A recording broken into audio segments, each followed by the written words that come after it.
अरे बिस्मिल्लाहिर्रहमानिर्रहीम, इय्याका नअबुदु व इय्याका नस्तईन। तो जिस तरीके से आपने लास्ट वीडियो देखी है उसके अंदर हमने जो कैलकुलेट किया है, उसके अंदर हमने कैलकुलेट किया था कि नेटवर्क एरो भी देखे और नेटवर्क हमने नोड डायग्राम भी देखी है। तो आपको उस तरीके का भी क्वेश्चन आ सकता है और आपको इस तरह से भी जो आज की वीडियो हम देखेंगे उस तरह से भी क्वेश्चन आ सकता है। तो डिफरेंट क्वेश्चन आपको आ सकते हैं।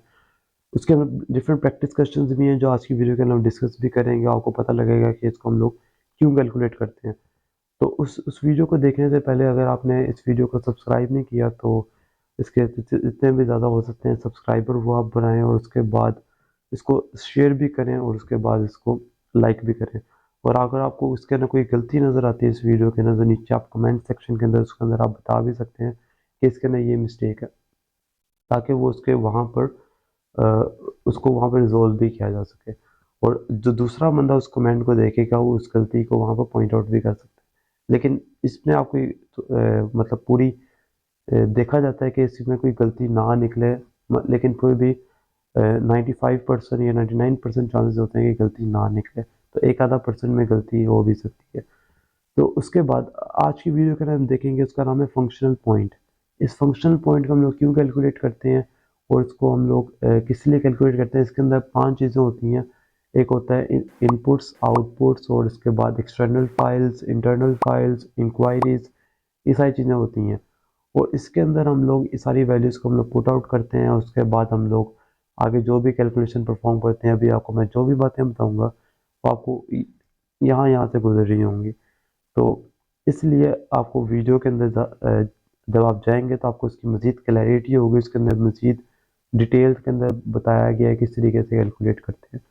तो बगैर किसी टाइम ज़ाय किए हम लोग वीडियो की तरफ मूव करते हैं। So over to the screen. अच्छा, जो नेक्स्ट हमारे पास टॉपिक है उसका नाम है फंक्शनल। तो इसको हम लोग किस तरीके से कैलकुलेट करते हैं फंक्शनल पॉइंट एनालिसिस को। इसके अंदर आपके पास 4-5 पैरामीटर्स होते हैं, उसकी बेस के ऊपर हम लोग फाइंड आउट करते हैं कि आपका फंक्शनल पॉइंट एनालिसिस क्या है। तो वो पॉइंट जो से होते हैं वो यहाँ पर लिखे हुए हैं। एक होती है इनपुट्स, कि आपने कौन सी आपने इनपुट्स की हैं सिस्टम के अंदर और आपने सिस्टम में क्या रिस्पॉन्स की है, उसकी बेस पे आपके पास एक आती है आउटपुट्स। तो दो ये हो गए।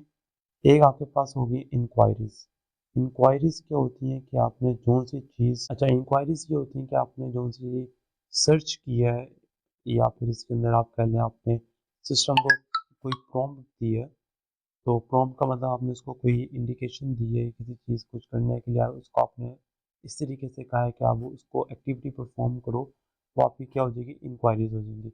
उसके बाद दो चीज़ें हो रहा है। एक होते हैं इंटरनल लॉजिकल फाइल्स, मतलब आपके सिस्टम की, इसको हम कहते हैं ILF। ILF का मतलब जो आपकी सिस्टम की इंटरनल फाइल्स होती हैं, जिसके अंदर आपका डेटाबेस भी आ जाएगी और ETC बाकी भी आ जाएंगी। इसी उसी तरीके से दूसरी होती हैं, वो होती हैं ELP, EIF। तो EIF क्या होता है, ये होता है एक्सटर्नल, इसको हम कहते हैं एक्सटर्नल इंटरफेस। मतलब जो बाहर से कनेक्शन हो रहा है आपका सिस्टम के साथ। जैसे फॉर एग्जांपल हर सिस्टम के अंदर पेमेंट का मॉड्यूल बाहर लगा होता है, तो आपका इंटरनल नहीं होता। जैसे बैंक के अंदर आपने कोई पेमेंट करनी है तो पेमेंट का मॉड्यूल आपका अलग लगा होता है, तो पेमेंट आपका क्या हो जाएगा, एक्सटर्नल हो जाएगा। तो इस तरीके से ये 5 मॉड्यूल्स हैं इसका फंक्शनल पॉइंट एनालिसिस के अंदर। सबसे पहले आपने इसको अंडरस्टैंड करना है। अच्छा, जैसे से यहाँ पर लिखा भी हुआ है कि नंबर ऑफ एक्सटर्नल इनपुट्स, वो क्या होंगी, इनपुट स्क्रीन या टेबल जो भी होंगे वो आपके क्या हो जाएंगे, वो पहला वाला पॉइंट हो जाएगा जैसा आपको मैंने पहले बताया था, इसका नाम EI होता है। उसके बाद नंबर ऑफ एक्सटर्नल आउटपुट क्या होंगी, आउटपुट स्क्रीन हो जाएंगे और रिपोर्ट जो भी आपको जनरेट होती हैं वो हो जाएंगी। उसके बाद एक्सटर्नल इंक्वायरीज हो जाएंगी, मतलब जो आपने प्रॉम्प्ट्स की हैं, इंटरप्ट्स की हैं, या आपने कोई सर्च वाली कमांड एग्जीक्यूट की है तो सारी ये वो हो जाएगी। उसके बाद इंटरनल फाइल्स, जैसा आपको पता है डेटाबेस वगैरह, ये सारी चीज़ें। एक्सटर्नल आपकी जो डेटाबेस होंगी या पेमेंट वाली सिस्टम होंगी वो सारी आपकी क्या हो जाएंगी, एक्सटर्नल इंटरफेसेस हो जाएंगे। तो जैसे जैसे आप इस पिक्चर के अंदर भी देख सकते हैं कि अब इसके अंदर आपकी सबसे पहले इनपुट्स क्या होंगी। सबसे पहले इसमें इनपुट वाला कॉलम है, तो इनपुट्स क्या इसके अंदर होंगी, ये पासवर्ड जो यूज़र ने एंटर की है, ये पैनिक बटन हो जाएगा, एक्टिवेट डीएक्टिवेट हो जाएगा। तो इसको आप लिस्ट डाउन भी कर सकते हैं कि आपके पास नंबर ऑफ इनपुट्स कितनी होगी, 3 होगी। उसके बाद अगर आप देखें तो नंबर ऑफ आउटपुट्स कितनी होंगी, यूज़र को यहाँ पर शो हो रही हैं आउटपुट्स, तो ये मैसेजेस हैं, तो ये कितनी हो जाएंगी, ये एक सेंसर स्टेटस चाहिए, 2 हो जाएंगी, सेंसर का स्टेटस। तो ये 2 आपके पास क्या होगी, आउटपुट्स हो गई हैं। अच्छा, उसके बाद नंबर थर्ड कौन सी चीज़ है, एक्सटर्नल इंक्वायरीज कौन सी है, अगर आप देखें तो ये सेंसर की इंक्वायरी है और जोन की इंक्वायरी है, तो ये भी आपके पास दो हो जाएंगी। उसके बाद नंबर ऑफ इंटरनल फाइल्स कितनी है, इंटरनल फाइल्स अगर आप देखें तो ये वाली है। ये सिस्टम की कॉन्फ़िगरेशन फाइल्स कौन सी होती हैं, इंटरनल फाइल्स होती हैं, तो ये आपके पास एक है, तो ये आपके पास यहाँ पर एक आ जाएगा। उसके बाद लास्ट है एक्सटर्नल फाइल्स। एक्सटर्नल फाइल्स के अंदर कौन सी होगी, जैसे ये टेस्ट सेंसर है, टेस्ट के ऊपर सेंटर और उसके बाद जोन सेटिंग्स दो ये। उसके बाद एक्टिवेट और डीएक्टिवेट का ये मॉनिटरिंग रिस्पॉन्स का सब सिस्टम है। देखिए यहाँ पर लिखा भी हो सब सिस्टम है ये। अलार्म का अलर्ट भी, तो ये चारों इस तरफ जा रही हैं, तो इसका मतलब है ये कितनी होगी, एक्सटर्नल फाइल्स कितनी हो जाएंगी, ये 4 हो जाएंगी। तो इस तरीके से हमने ये कैलकुलेट कर लिया। इस पिक्चर के अंदर आपको इस तरह से पिक्चर भी दी जा सकती है। इसके अंदर सबसे पहले आपने ये चीज़ें आइडेंटिफाई करनी है, और हो सकता है ये चीज़ें आपको गिवन भी हो कि ये इतनी आपकी एक्सटर्नल फाइल्स हैं, इतनी आपकी आउटपुट फाइल्स हैं, तो ये आपको गिवन भी हो सकती हैं। आपको पिक्चर के अंदर से आपको ये चीज़ें आइडेंटिफाई भी करनी हो सकती है। अच्छा, तो इस तरीके से जो आपको मैंने ऊपर सारी लिखी थी, ये नंबर ऑफ यूज़र इनपुट्स कितनी है, नंबर ऑफ यूज़र आउटपुट्स कितनी है, 3 2 2 1 4, ये सारी चीज़ें मैंने यहाँ पर लिखी है। 3 2 2 1 4, ये सारी चीज़ें इस टेबल के अंदर यहाँ पर ये मेंशन हुई हैं इस तरीके से। अब उन्होंने आपको तीन इसके अंदर से दिया हुआ है, सिंपल, एवरेज और कॉम्प्लेक्स, ठीक है। ये आपको क्वेश्चन के अंदर गिवन होगा कि आपने number of user inputs simple है तो आपको सिंपल की वैल्यू गिवन होगी, अगर तो एवरेज है तो एवरेज की वैल्यू गिवन होगी, अगर तो कॉम्प्लेक्स है तो कॉम्प्लेक्स की वैल्यू गिवन होगी। इधर उन्होंने सारों को क्या किया हुआ है, सिंपल ही किया हुआ है, तो सिंपल वाली सारी सिलेक्टेड है। आपने क्या करना है, इस वाले को मल्टीप्लाई करना है इस वाले के साथ, तो आपके पास आंसर क्या आ गया, 9 आ गया। 3 इंटू 3 9, 4 इंटू 2 क्या हो गया 8, 3 इंटू 2 क्या हो गया 6, 7 इंटू 1 क्या हो गया 7, 5 इंटू 4 क्या हो गया 20। तो आपके पास ये आखिरी वाला कॉलम आ जाएगा। इन सारों को आपने ऐड करना है तो आपके पास कितना आ जाएगा, टोटल काउंट आ जाएगा, वो आपके पास कितना आ गया 50। अच्छा इसके बाद, अच्छा तो इसके बाद जो आपने कैलकुलेट करना है इसके अंदर वो होगा फंक्शनल पॉइंट। जैसे आपको शुरू में बताया कि फंक्शनल पॉइंट का क्वेश्चन करें तो ऑब्वियस बात है आपने वही कैलकुलेट करना है, फंक्शनल पॉइंट। तो इसको आप एफ पी के अंदर से लिख भी सकते हैं। इसका फॉर्मूला क्या होता है, इसका फॉर्मूला ये होता है कि टोटल जो काउंट्स होते हैं जो आपके पास इधर आए हैं, ये टोटल काउंट्स आ जाएंगे, और इसको आपने क्या करना है, इसको आपने मल्टीप्लाई करना है किसके साथ, और जो वैल्यू आएगी वो आएगी 0.65। ये 0.65 आपके पास रैंडम रहेगा, या मतलब ऑटोमेटिकली ये वैल्यू आपकी यहाँ पर आएगी। उसके बाद हम इसको प्लस करना है, यहाँ पर प्लस आएगा, यहाँ पर मल्टीप्लाई नहीं आएगा। यहाँ पर आपने लिखना है 0.01, ये भी आपकी एज इट इज़ वैल्यू होगी। इसको आपने मल्टीप्लाई करना है एफ आई के साथ। अब एफ आई क्या है, इसको आप थोड़ी देर के लिए अभी रुक जाएं, इसको हम देखते हैं इसको कैसे कैलकुलेट करते हैं। और बाकी जो फॉर्मूला काउंट्स आपने यहाँ पे कैलकुलेट कर लिए, जो आपके पास कितने आए हैं 50, तो इस काउंट्स की जगह पर आपके वो वाले काउंट्स आ जाएंगे जो भी आपके एग्जाम के अंदर होंगे, जो आपने इस टेबल की मदद से फाइंड आउट किए होंगे। और उसके बाद आपने इसको मल्टीप्लाई किया है रैंडम वैल्यू के साथ, ये वैल्यू ऐसी आएगी। उसको इसको आपने ऐड करना है, जो भी आपके पास ये जैसे वैल्यू आएगी 0.01 आपका एज इट इज़ रहेगा। अब हम लोग देख लेते हैं ये एफ आई क्या है। अच्छा तो उसके बाद ये आपके पास अब स्टेप नंबर 2 है।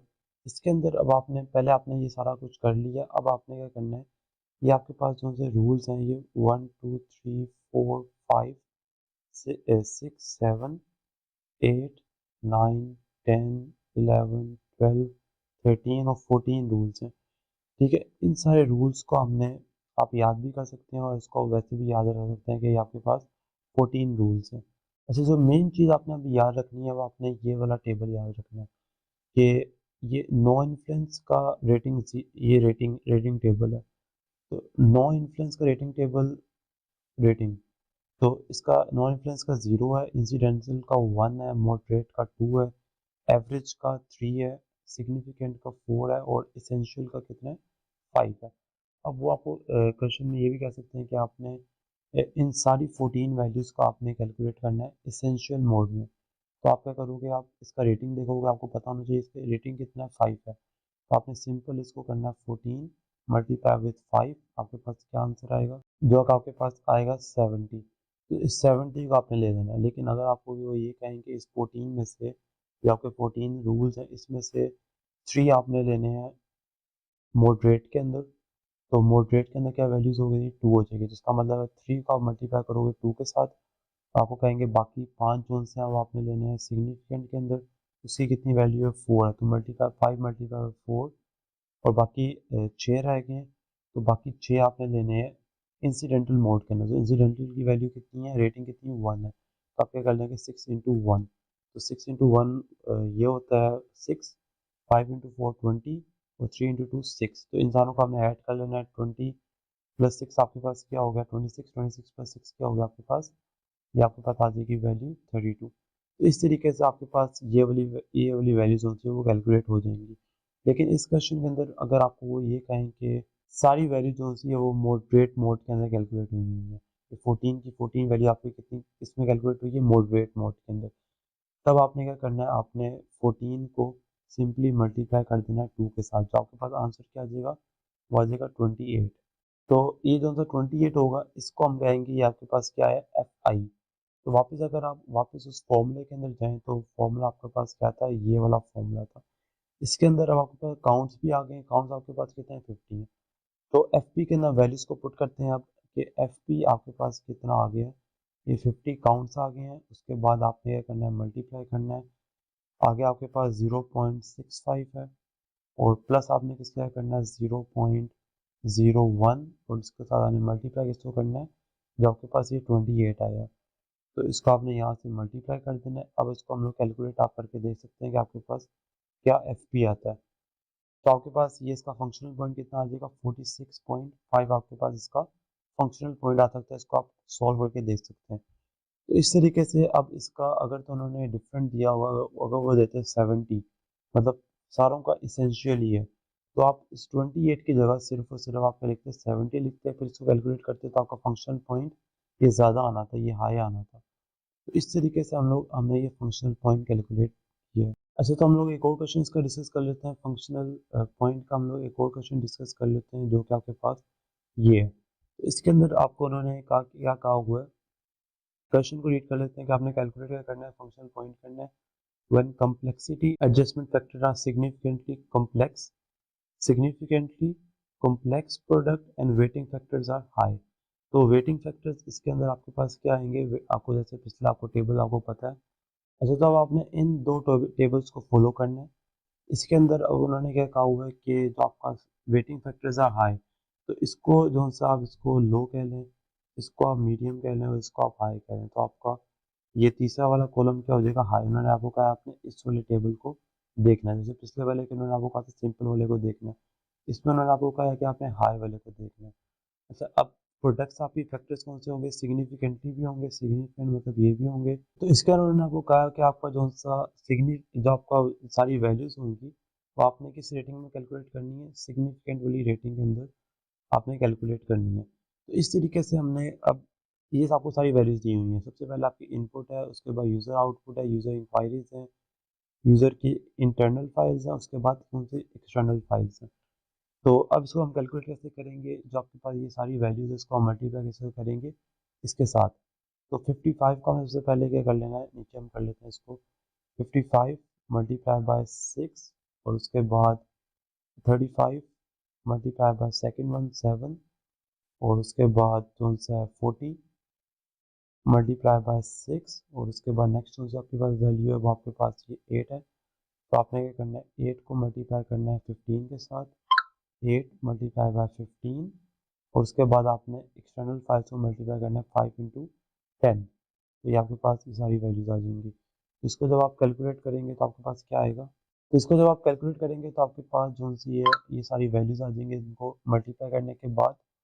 तो अब हमने सबसे पहले उस फॉर्मूले के मुताबिक हमने सबसे पहले इसका काउंट निकालना है, जो आपके पास कैलकुलेट करेंगे तो आपके पास 985 समथिंग आ जाएगा। अच्छा, ये आने के बाद अब हमें वापस उस फॉर्मूले के अंदर जाएं तो आपके पास अगर मैं वापस इसे फॉर्मूला लिखूं, तो एफ पी का फॉर्मूला क्या था, यहाँ पर आ जाएगा काउंट, और उसके बाद मल्टीप्लाई आ जाएगा 0.65 प्लस 0.01, और उसके बाद आपने इसको मल्टीप्लाई करना है एफ आई के साथ। तो हमने सारी चीज़ें कैलकुलेट कर ली, सिर्फ एफ आई रह गया। तो एफ आई कैसे कैलकुलेट करेंगे, टोटल नंबर ऑफ वैल्यूज कितनी होती हैं आपके हमारे पास 14, जैसे आपको पहले दिखाई थी, और इसमें सारों की वैल्यूज क्या होनी चाहिए, सिग्निफिकेंटली। तो सिग्निफिकेंट की रेटिंग क्या है 4, ये आपने याद रखनी है। तो 14 इंटू 4 क्या होता है, तो आपके पास यहाँ पर क्या वैल्यू हो जाएगी 56। इसी तरह अगर आपको कोई और दी हो तो आप उसको उस हिसाब से कैलकुलेट करेंगे। तो एफ आई आपके पास कितना आ गया, 56 आ गया है। इसको हम लोग इसके अंदर पुट करेंगे। काउंट की वैल्यू 985 है, मल्टीप्लाई बाय 0.65 और प्लस 0.01, और एफ आई की वैल्यू आपके पास कितनी आ गई है, 56 आ गई है। तो इसको हमने इसके अंदर पुट कर दिए और एंड पर हम इसको कैलकुलेट करेंगे तो आपके पास इसका आंसर जो आ जाएगा वो आ जाएगा 1191.85। ये आपका आ जाएगा अब फंक्शनल पॉइंट आपके पास ये आ जाएगा। अच्छा, वीडियो तो आपने देख ली किस तरीके से हमने सारे इसकी कैलकुलेशन परफॉर्म की है एफपी के अंदर। हमने सिर्फ इसके अंदर आपने जो सा वो 5 उसकी रेटिंग का था 0 1 2 3 4 5 के अंदर, सबसे एंड पर आपका जो सा इसेंशियल था, उसके बाद सिग्निफिकेंट था, उसके बाद मॉडरेट था, और उसके बाद इसी तरीके से सो ऑन थे। तो ये आपने सिर्फ ये वाला टेबल याद रखना है, और उसके बाद आपने सिर्फ ये वैल्यू ये आपने याद रखना है।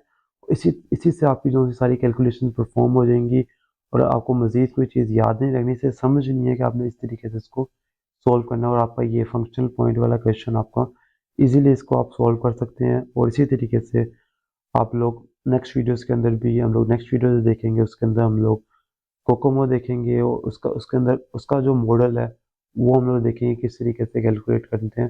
तो होप्स आपको आज की वीडियो समझ आई होगी। अगर आपको समझ आई है तो इसको लाइक करें, सब्सक्राइब करें, और मिलते हैं नेक्स्ट वीडियो के अंदर। तब तक के लिए अल्लाह हाफिज़।